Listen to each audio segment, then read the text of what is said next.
तो स्वाभाविक है उत्तर प्रदेश की राजनीति गरमाना शुरू कर चुकी है। स्थिति उत्तर प्रदेश की राजनीति में कि अब साफ देखिए क्या होता है कि एक तरफ भारतीय जनता पार्टी के पास योगी आदित्यनाथ जो किस तरह की भाषा बोलते हैं आप सब लोगों को बहुत अच्छी तरह से पता है। दूसरी तरफ समाजवादी पार्टी के पास आजम खान साहब, वो किस तरह के जबान बोलते हैं वो भी आप सब लोगों को पता। अब नई बात ये जुड़ी है कि इन सबसे अलग राजनीति का दावा करने वाली कांग्रेस, उन्होंने राज बब्बर, पहले तो यही नहीं क्लियर है कि राज बब्बर जो है वो अपनी सियासी हैसियत यूपी में कब साबित कर पाएंगे। खैर चुनाव में उनको मौका मिलेगा, लेकिन वो यूपीसीसी के अध्यक्ष बने हैं तो उनको बहुत बड़ा अपना पॉइंट प्रूव करना है।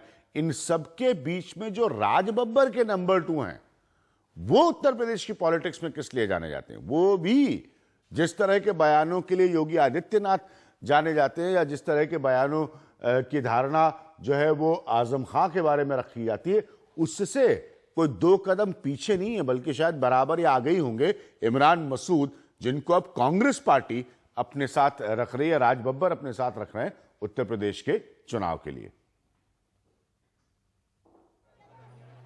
यूपी कांग्रेस को अब एक नया चेहरा मिल गया है। पार्टी दफ्तर के बाहर अचानक ये होर्डिंग्स उगाई हैं। अब हर कोई उनकी तस्वीर के साथ अपनी तस्वीर लगाना चाहता है। राज बब्बर का नाम कांग्रेस में जोश भरता है।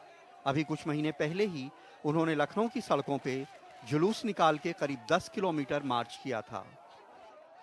कांग्रेस पार्टी इस बात का एहसास करा रही है कि जहां पर महंगाई की बात होनी चाहिए, जहां पर कानून व्यवस्था की बात होनी चाहिए, केंद्र और प्रदेश दोनों मिलकर इन बुनियादी मुद्दों से जनता का ध्यान हटा रही है। इसीलिए हमने कहा कि सद्भाव बढ़ाओ, इनकी बातों में मत आओ। चुनावी रैलियों में उनकी बहुत मांग रहती है। उनके हिमायती कहते हैं कि उनमें कई खूबियां हैं। मिसाल के लिए उनका ग्लैमर और फैन फॉलोइंग है। स्टार होने के बावजूद उनमें स्टार्स के नखरे नहीं हैं। वो बहुत मिलनसार हैं, गहरी सियासी समझ रखते हैं। संघर्ष और विद्रोह उनके मिजाज में है। यूपी के बाशिंदे हैं और गुटबाजी से दूर हैं। उनका जो एक आकर्षण है जनता में, उनका एक आकर्षण है माइनॉरिटी में, उनका आकर्षण है गरीब लोगों के बीच में, उनका आकर्षण है नौजवानों के बीच में। राज बब्बर जी एक ऐसा चेहरा है, एक ऐसे नेतृत्व हैं कि जिनके पीछे किसी तरह की भी कोई गुटबाजी नहीं है। राज बब्बर जी उत्तर प्रदेश के अंदर एक ऐसा नाम है जो संघर्ष के लिए जाना जाता है।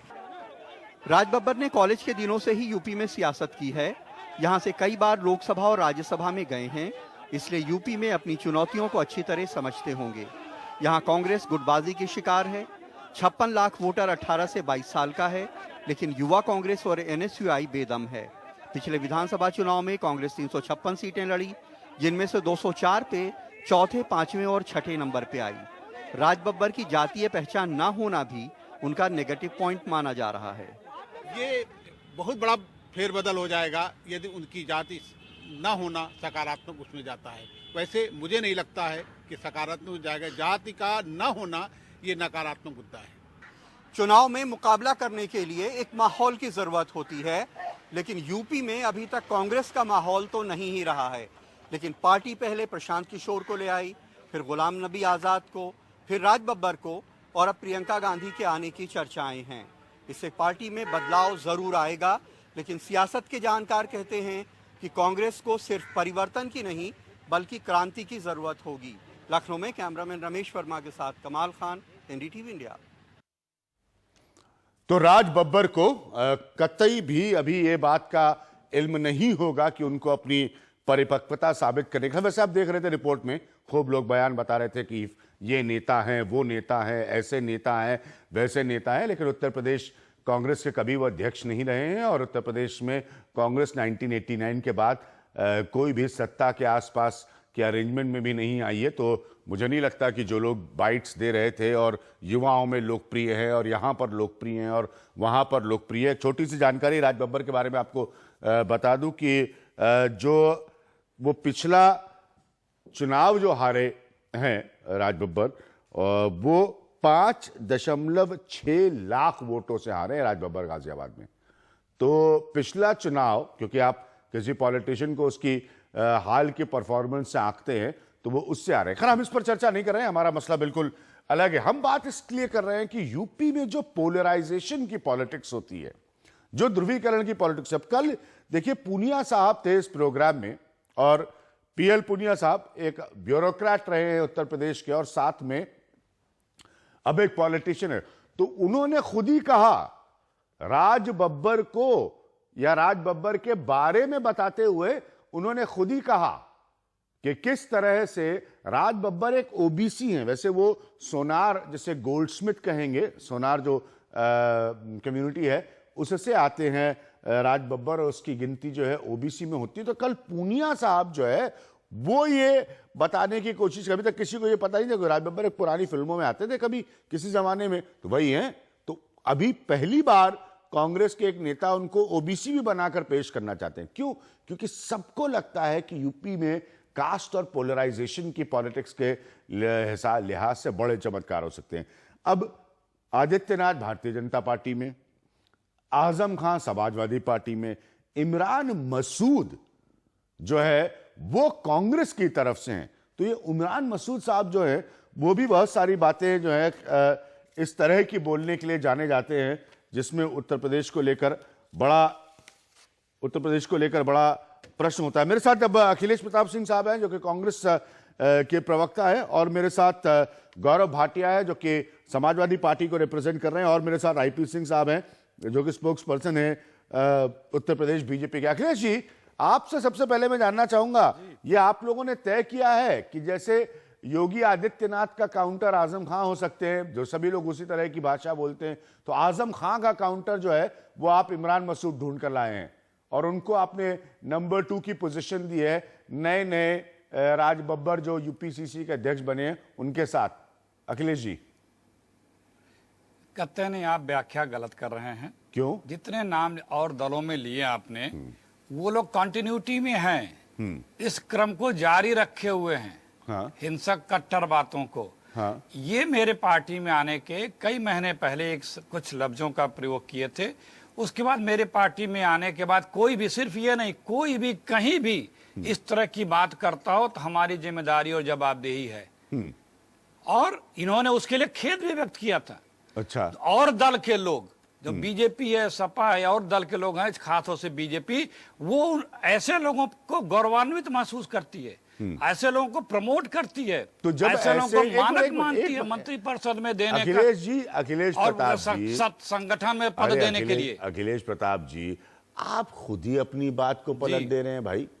अभी आपने कहा कि ये जो मसूद साहब है, एक सुनिए सर, सुनिए, इमरान मसूद साहब है, ये पहले वो बयान देकर आए थे, और हमारी पार्टी में आने के बाद उन्होंने कोई बयान नहीं दिया, यही कहा ना आपने। और फिर आपने साथ में ये भी जोड़ दिया कि बाकी, एक मिनट, बाकी पार्टियां जो है वो इस तरह के लोगों को अपने यहां लेकर आती हैं या इस तरह के लोगों को अपने यहां प्रमोट करती है। जरा मुझे एक बात बताइए, अगर इमरान मसूद पहले इस तरह के बयान देते थे तो आप उनको कांग्रेस पार्टी में क्यों लेकर आए? क्यों लेकर आए आप कांग्रेस पार्टी में? आपको नहीं पता था कि नहीं, एक मिनट, आप पार्टी के पॉलिटिक्स को किस चीज से आइडेंटिफाई करवा रहे? आप अगर इमरान मसूद इस तरह के बयान देने के लिए जाने जाते उत्तर प्रदेश में, जो कि वो जाने जाते उत्तर प्रदेश में, तो फिर आप उनको कांग्रेस में क्यों लेकर आ रहे थे? मैं बता रहा हूं, मैं जवाब दे रहा हूं। देखिए, किसी व्यक्ति ने यदि कभी अपने पूरे जीवन, राजनीतिक जीवन काल में एक बार अपशब्द का प्रयोग किया, तो क्या उसे हम काले कोठरी में डाल दें?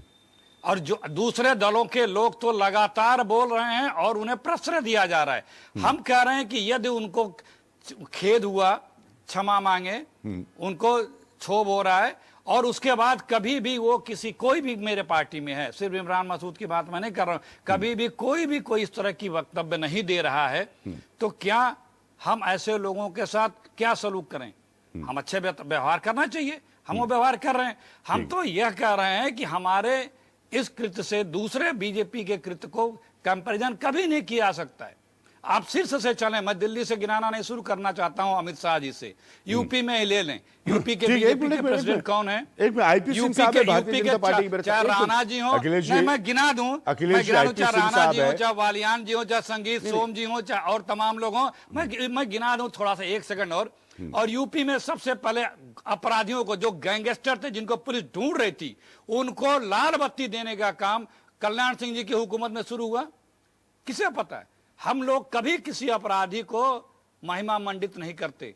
ठीक है। किसी अभिज्ञान ये सारे जी, लोग अपराधी मैं थे। एक मिनट, गौरव ये भाटिया सिर्फ भी है एक मेरे साथ। अनमोल एक मिनट, बोले एक थे मिनट, ये और उसके लिए क्षमा अखिलेश जी, मांगे थे। आपकी दलीलों से तो सबसे बड़े एक मिनट सुनिए ना अपराधी अखिलेश जी, हरशंकर आपकी तिवारी दलीलों थे, से तो उनको ऐसा लग रहा है कि विधायक कांग्रेस बनाने जो का है काम वो सबसे बिल्कुल पहले पाक साफ है। बड़ा अपराध और कांग्रेस ने किया था। हाँ, एक मिनट आईपी सिंह साहब, हमारे मेरे कार्यक्रम के एक छोटी सी आपसे रिक्वेस्ट है कि हम लोग कोशिश करते हैं, मैं खास तौर पर, कि सबको बराबर का बोलने का समय दें, तो आप इंटरप्ट नहीं करेंगे। हाँ गौरव, आप कुछ कहना चाह रहे थे, फिर मैं आईपी सिंह साहब के पास आना चाहूंगा। हाँ गौरव। जरूर, मैं अभिज्ञान जी इससे शुरुआत करना चाहता हूं कि महात्मा गांधी जी की और जवाहरलाल नेहरू जी की जो पार्टी है, जो इनकी विरासत है, वो आज इस मुकाम पे है उत्तर प्रदेश में कि चुनाव में कुछ सीटें बढ़ाने के लिए इनको इमरान मसूद जैसा चेहरा मिलता है।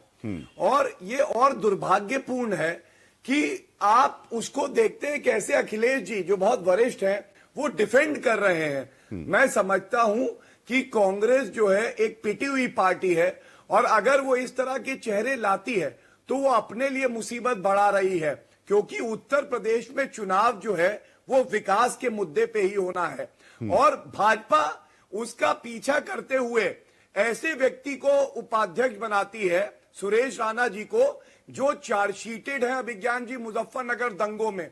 और दुर्भाग्यपूर्ण यह है कि इससे पहले भी जब नरेंद्र मोदी जी की रैली हुई थी 2014 में, तो इन्होंने ऐसे विधायकों को सजा देने की बजाय उनका सम्मान दिया उसी मंच पे जिसमें नरेंद्र मोदी जी आ रहे थे। ठीक है, आपने अपना पॉइंट रखा। एक मिनट, मकसद यही है।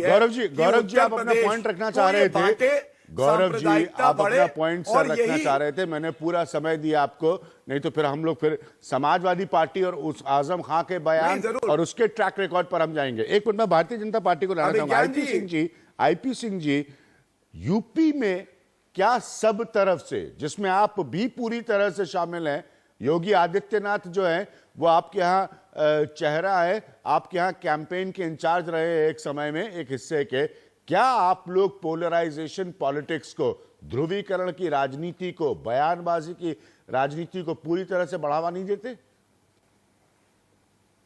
अभिज्ञान जी, भारतीय जनता पार्टी जाति, पंथ, मजहब और भाषा के आधार पर राजनीति नहीं करती है, लेकिन कांग्रेस का चाल चरित्र और चेहरा सामने आ गया है। ये इमरान मसूद वही इंसान है जो लोकसभा चुनाव के समय यशस्वी प्रधानमंत्री के बारे में साफ तौर से कहा कि बोटी बोटी काट डालूंगा अगर ये आदमी उत्तर प्रदेश में प्रवेश करता है।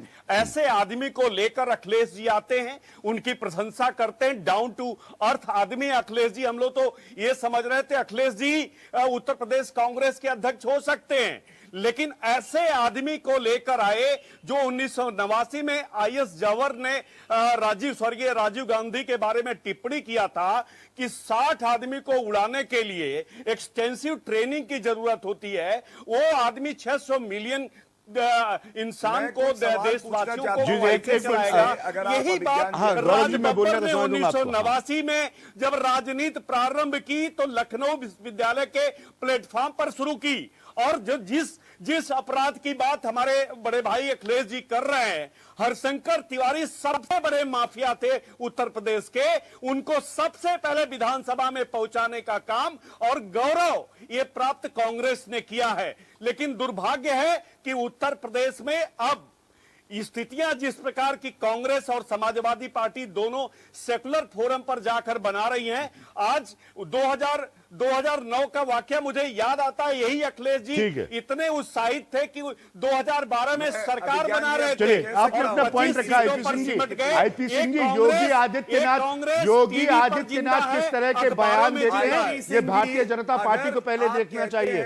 तो एक मिनट, सारी पॉलिटिकल पार्टी जैसे ये यूपी में कोई अलग नहीं है। तो सुरेश नहीं। हाँ गौरव कुछ कहना चाह रहे हैं। हाँ गौरव आप कुछ कहना चाह रहे हैं, फिर अखिलेश जी कुछ कहेंगे। हाँ गौरव। समाजवादी पार्टी जाति और मजहब के आधार पर आईपी सिंह जी, मुझे आपको रोकना पड़ेगा। सारे लोग एक साथ नहीं बोलते, ये उस तरह का कार्यक्रम नहीं है। 400 करोड़ बढ़ा देती है। सारे लोग एक साथ नहीं बोलते आईपी सिंह जी, ये उस तरह का कार्यक्रम नहीं। मैं गौरव जी को कुछ समय दूंगा। हाँ गौरव आप कुछ कहना चाह रहे थे। मैंने 1.5 मिनट से ज्यादा अपनी बात नहीं की। मैं आपको पूरा समय दूंगा आईपी सिंह जी, आपको पूरा समय दूंगा। आप लोग अपने अपने हाथ में एक स्टॉप वॉच लेकर बैठ जाइए, अपना समय कैलकुलेट कर लीजिए। मैं पूरा समय दूंगा। मुझे इस बात में कोई दिलचस्पी नहीं है कि आपको कम, क्योंकि अभी तो कई लोगों के भाई समर्थक लिखने लेते हैं कि आपने उनको कम समय दिया, उनकी आवाज नीचे कर, ये सब काम नहीं करते लोग। कोई प्रतिक्रिया दे सर आंखों पर, मुझे एतराज नहीं है। हाँ गौरव, आप कुछ कहना चाह रहे थे, प्लीज। आईपी सिंह जी की बात का विरोधाभास साफ झलक रहा है कि वो कहते हैं इमरान मसूद ध्रुवीकरण कराएंगे। सुरेश राणा जो चार्जशीटेड है, आज मुकदमा चल रहा है, क्या वो ध्रुवीकरण नहीं कराते? आपने विधायकों को सांसद बनने का टिकट दिया, जब मुजफ्फरनगर दंगों में वो आरोपी थे, क्या वो सही था? संजीव बलिया को मंत्री बनाया, योगी आदित्यनाथ आपका चेहरा है, और साक्षी महाराज रोज गलत बयान देते हैं, प्रधानमंत्री नरेंद्र मोदी जी की भी बात नहीं सुनते हैं। क्या ये ध्रुवीकरण नहीं है? 71 एमपी भाजपा के बनते हैं, वो विकास की बात नहीं करते, सांप्रदायिकता की बात करते हैं। गौरव भाटिया, आपने अपना पॉइंट रख लिया, मैं रह रहा हूं यहाँ पर। धन्यवाद। एक ब्रेक। आपने अपना पॉइंट रख लिया कि लेकिन समाजवादी पार्टी भी है, कतई ना भूले कि उनके वरिष्ठ नेताओं में आजम खां है, तो उनके आजम खां के सारी पॉलिटिकल पार्टीज जो है, जो इस वक्त स्टेट पर हैं, जिनका सियासी दांव लगा है उत्तर प्रदेश के चुनाव में, सब पर पोलराइजेशन का आरोप है। सबके ऐसे नेता हैं जो बड़े नेता आकर कुछ और बात करें और नीचे के नेता कुछ और जबान बोले। तो अब कांग्रेस ने कहा कि भाई उनके पास आजम खां है, उनके पास योगी आदित्यनाथ है, हमारे पास अब इमरान मसूद है। तो यही हो रहा है यूपी की पॉलिटिक्स में। हम वापस आएंगे अखिलेश प्रताप सिंह के पास और आईपी सिंह साहब के पास बीजेपी के, एक छोटे से ब्रेक के बाद।